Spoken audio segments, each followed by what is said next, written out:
Application. Write a completely factored expression to represent the area of the shaded region. Assume the white and blue shapes are squares. I'm going to stop there for now. White and blue shapes are squares. Okay, so if you're squares, that means that this, oh, we should probably get a darker color.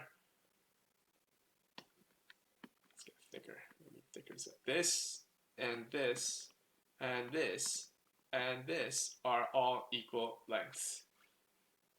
And then they said also that the blue is a square, and that means all four sides, oopsies, I can't have that. All four sides are equal.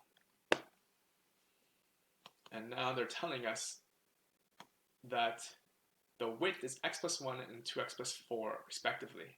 And there's a new term that I haven't gone over before. It's this term respectively. Respectively means the first number that I wrote here, it corresponds with the first subject that I mentioned over here, which is the white shape. So the white square has a width of x plus 1. So let's highlight what I mean by that.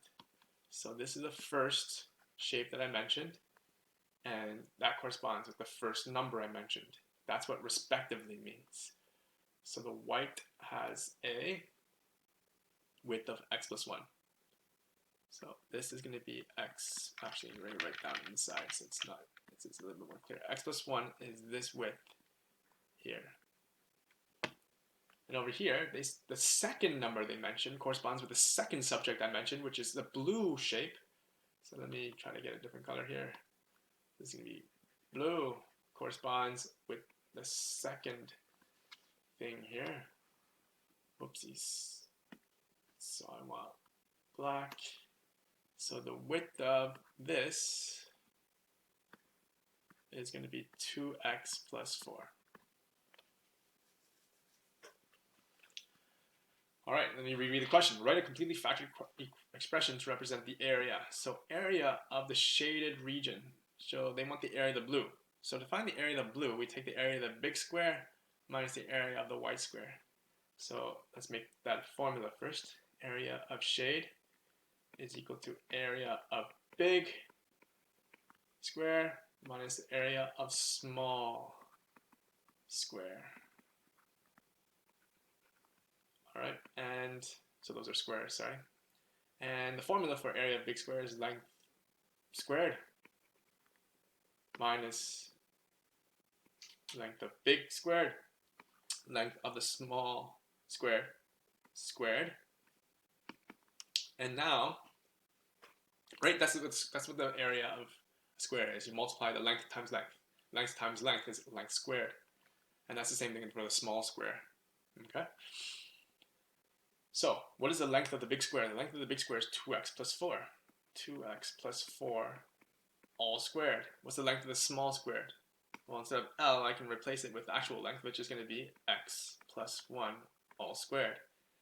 And they want a factored expression for this area. So this is not factored because this is subtraction.